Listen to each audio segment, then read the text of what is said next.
I'm Liz Faubelis, and this is Currents. It's the first Senate vote on the controversial contraception mandate. Plus, this school is keeping students and their families close to the faith. Our parents are asked to attend Sunday Mass, to participate at the meetings we have in school, to give up their voluntary time. And at a historic parish, the talk is positively Catholic. The Catholic knows that if they take one step backward, and they recognize that they are, then they can go 2 steps forward.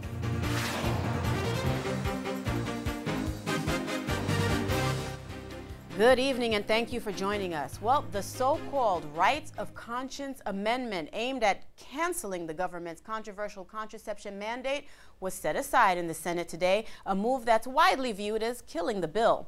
Now, the measure offered by Missouri Republican Roy Blunt had sought to ensure health care providers did not have to follow a mandate requiring health insurers to cover contraception without charge for insured employees of religiously affiliated institutions if it violates their faith principles and rights of conscience under the Constitution. Now, Senate Majority Leader Harry Reid, who had attached the amendment to an unrelated transportation bill, said of the decision, quote, "The Republican plan takes aim at women's access to health care."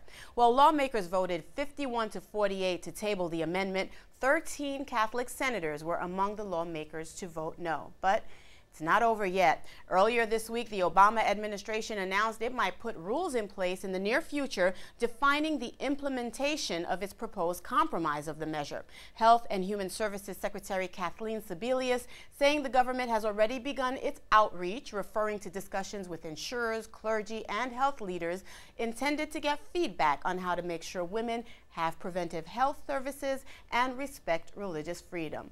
Well, that said, we certainly have not heard the last of this controversy.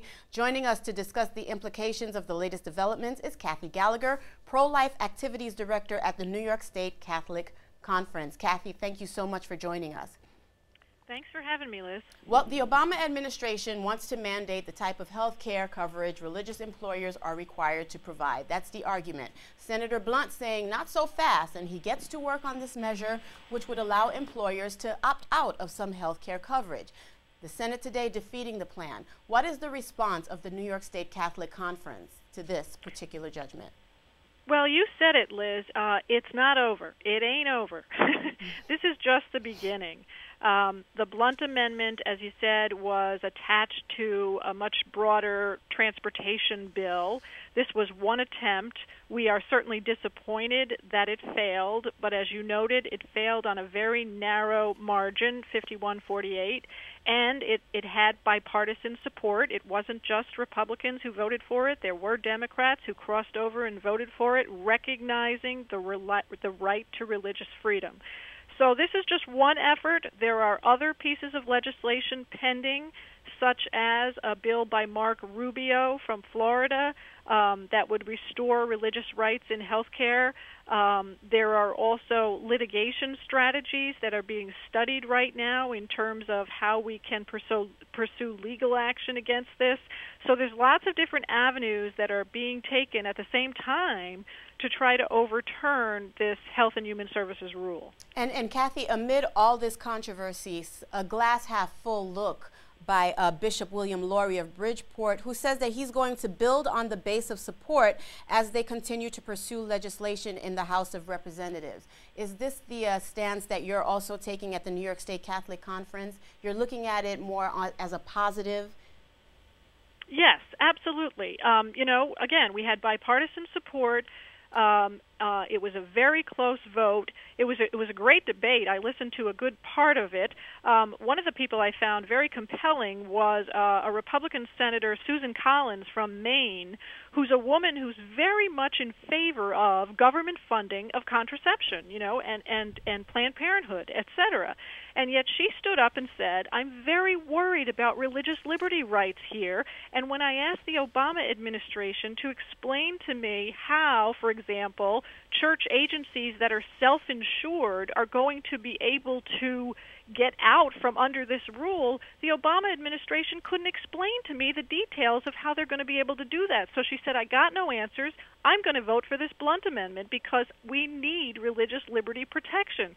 So I think that the more we educate out there and the more we advocate, we're going to be winning more and more people to our side. I think we just have to keep saying this isn't a debate about birth control. This is a debate about the First Amendment, about the fundamental right to religious liberty, and should the Catholic Church, which is opposed to birth control, have to pay for it under a government mandate?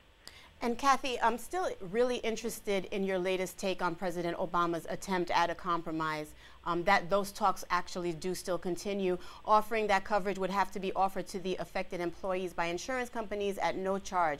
Catholic bishops, as you know, spoke out against it. Where are we now with those discussions?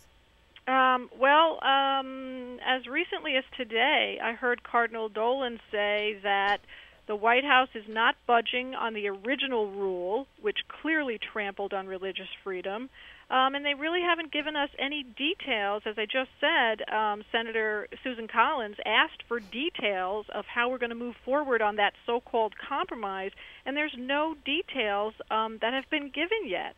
So, for example, a diocese like the Diocese of Brooklyn and Queens, which is self-insured, they're both the insurer and the employer. How are they going to get out from under it? They're going to have to pay for things that they deem morally offensive, contraception, sterilization, and abortion-inducing drugs. I don't see where the devil is in the details, Liz, and we have no details in terms of what any compromise would look like. And Kathy, I want to take this opportunity to talk to you, obviously, from the perspective of the Catholic Conference, and give you an opportunity to dispel some of the greater misconceptions that surround bills like Blunt's, including the argument that it would deny women access to contraception, that it is an all-out war against women. Can you clarify for us once and for all, our viewers, what bills like this ultimately hope to accomplish? Well, you know, I think it's really unfortunate that this is all being framed as a war against women and against reproductive rights. I mean, the Catholic Church position on artificial contraception has really been skewered in the media lately, the secular media. But, you know, that just twists around what's happening here. I think the greatest example that I could use would be to change the debate from birth control. Let's talk about bacon. You know, let's say the federal government suddenly decided that bacon was nutritious and was good for us and was going to mandate that all Americans have to have it in their daily diets. So all schools, including Orthodox Jewish schools, have to serve bacon. The country would be outraged that that tramples on the fundamental free exercise rights of Jewish organizations that are morally opposed to serving pork. You know, so unfortunately this is about sex. So, you know, it gets headlines and it gets twisted around and it's easy to lampoon in the secular media. Yeah. But this is really about religious freedom. Kathy, I really want to get your take on this really quickly. You have Democratic lawmakers like Harry Reid who say, once we've put this extreme and distracting proposal behind us, I hope my Republican colleagues will stop living in the past and join us this year, 2012, and help us create jobs. Kathy, is this dismissive, realistic, a little bit of both? What do you make of that comment? I think it's very dismissive, and Harry Reid should understand that some of his Democratic Senate members voted for this amendment because they understand that religious freedom is the First Amendment. The Founding Fathers thought it was so critical to our society that they put it first in the Bill of Rights. So it's not going to go away as much as people like Harry Reid want it to go away. It's going to be with us for some time, and we're going to keep pushing until we overturn this federal rule. Kathleen Gallagher, thank you so much for joining us. Always a pleasure talking to you, and I'm sure we'll be speaking with you again very soon. Thanks, Liz. Stay tuned. There is more currents ahead. Could same-sex marriage soon be on the Democratic Party's national platform? An elected official here in New York is looking to make it happen. We'll have that and the rest of the day's headlines next.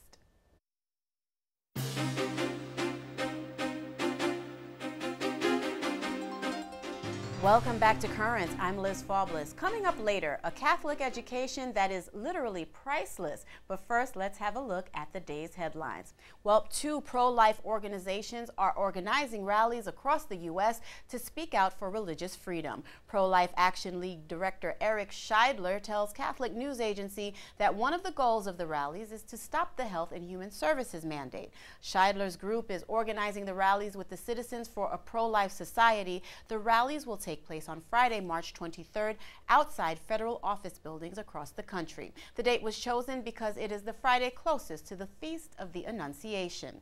Meanwhile, the Bishops' Conference Media Relations Director is not mincing any words in denouncing the contraception mandate. Writing on the U.S. CCB media blog, Sister Marianne Walsh says an exemption for the mandate is so narrow that, quote, Jesus himself would not qualify.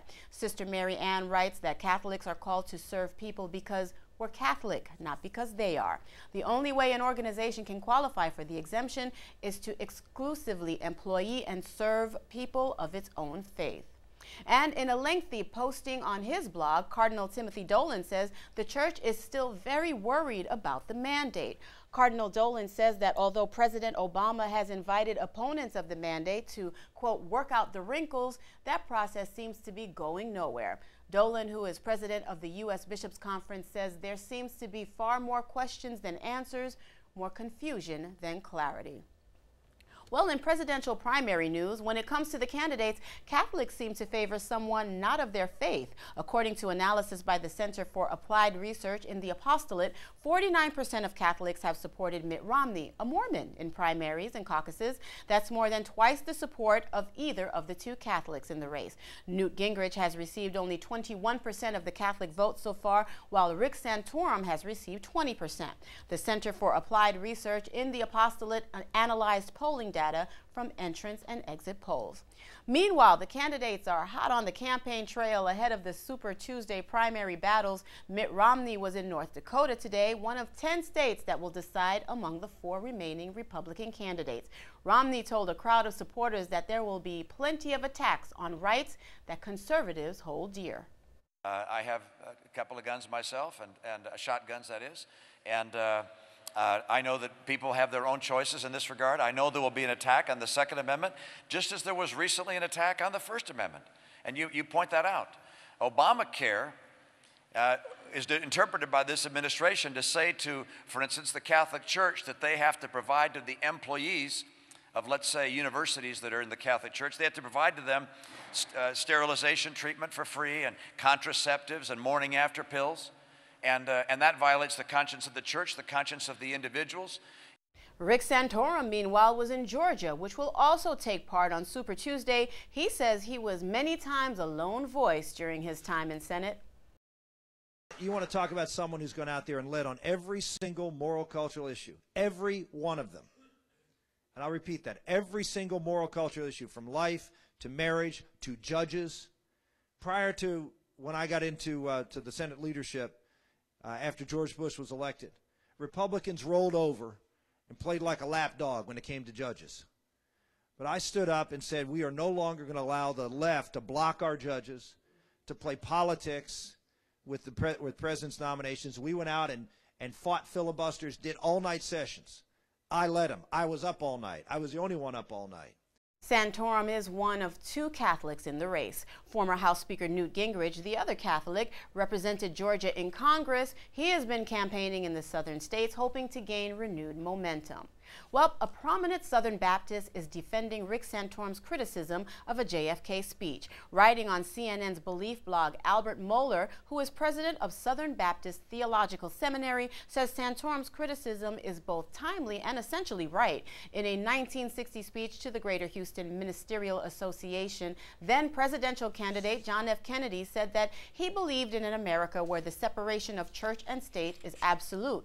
Mohler writes that there cannot be an absolute separation of church and state. He says if that were the case, there would not be any conflict or controversy between religious bodies and the government, something that does in fact exist. At the time of his speech, Kennedy, a Catholic, was attempting to ease concerns that a Catholic president would take marching orders exclusively from the Vatican. Well, Maryland was set to become the 8th state to legalize same-sex marriage. Governor Martin O'Malley, who is Catholic, was expected to sign the bill into law. It's not scheduled to take effect until January 1st of next year. The Maryland Catholic Conference has been outspoken in its opposition to the bill. The conference says the people of the state will prevail. According to reports, the issue is expected to be placed before the voters ahead of the law taking effect. Close to 56,000 signatures are needed to put same-sex marriage on the November ballot, a number that is considered relatively low. And from Missouri, a teacher at a Catholic school in St. Louis has been fired from his job after officials learned he was planning to marry his same-sex partner. The website St. Louis Today reports the teacher had worked at St. Anne's School in St. Louis for 4 years. His partner tells the St. Louis Post-Dispatch the relationship was not a secret and that the firing came only after someone from the St. Louis Archdiocese overheard about the planned marriage. Now, the teacher and his partner were planning to come to New York this month to get married. A spokeswoman said the St. Louis Archdiocese fully supports the action taken at the school. Meanwhile, New York's Attorney General wants to get the issue of same-sex marriage on his party's national platform. Both Capital Tonight and the Huffington Post report Democrat Eric Schneiderman sent a letter to the Democratic Platform Drafting Committee. In it, he called same-sex marriage a matter of civil rights, urging the party to support the freedom to marry for all couples. Well, first it was Christmas, but now an atheist group is targeting the beliefs of Jews and Muslims. On Monday, the group, American Atheists, will unveil separate billboards that refer to the beliefs of Jews and Muslims as a myth. Both billboards will be bilingual. The sign in heavily Muslim Paterson, New Jersey, will be in English and Arabic. The billboard near the Williamsburg Bridge will be in English and in Hebrew.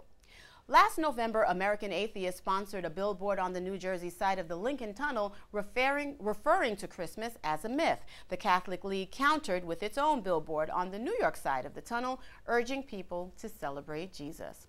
Well, a Jewish high school basketball team in Texas will not be forced to forfeit a shot at the state championship. The league has elected to move the game to Friday afternoon so that it will not interfere with the Jewish Sabbath. Robert M. Barron Academy's game had originally been scheduled for Friday night, the start of the Sabbath. The league reportedly elected to change that after it was threatened with a lawsuit. The team had originally said it would forfeit the game rather than not observe the Sabbath. And a slain Pakistani government minister is being remembered 1 year after his assassination. Shahbaz Bhatti, Pakistan's Minister for Government Affairs, was gunned down last March 3rd. Bhatti, who was Catholic, had spoken out against his country's harsh blasphemy laws, which call for the death penalty for anyone found guilty. His brother Paul Bhatti says persecuted religious minorities saw his brother as a leader willing to protect them. Well, stay tuned. There's more currents ahead. Coming up, old God, new God, how about cool God? Somehow, God today is going to overlook everything, so he's cool God.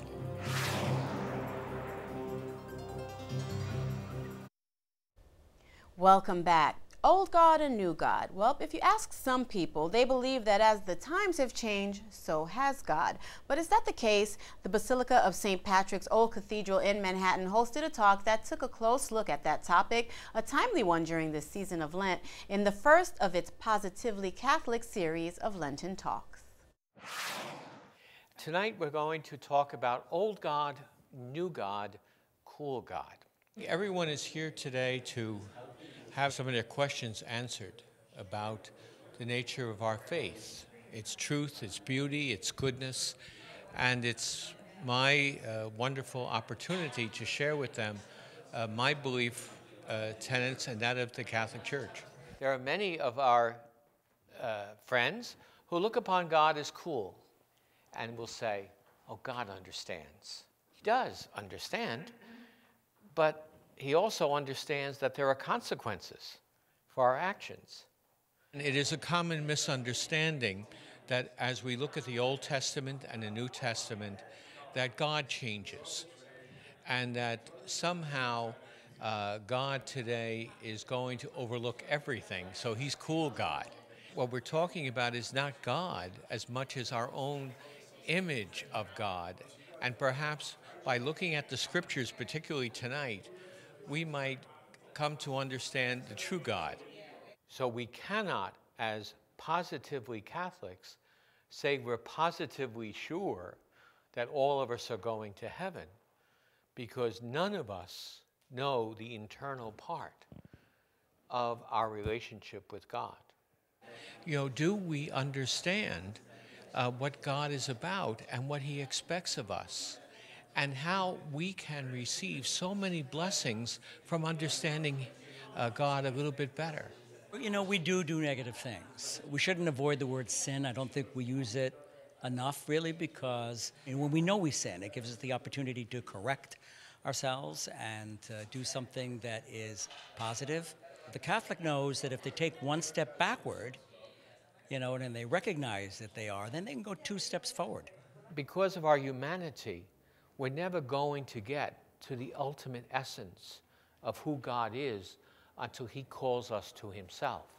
Though we might change our feelings, God's love never changes. It is always there, despite the fact that sometimes we walk away from Him and sometimes we're alienated from Him. I guess I kind of just think of God as God. I guess it probably is, it would deepen my faith to kind of think about, how God could be in my life or the different ways to see Him. So I guess it is good. So God's calling us to a wonderful eternity, but we have to recognize that the power of us living in that eternity is ours, is trusting in God's merciful love.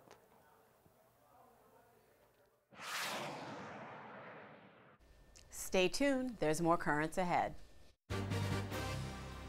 When we return, following in the footsteps of its namesake, this Catholic Academy is firm in the faith. We always try to infuse Catholic doctrine even in math, in social studies, in science.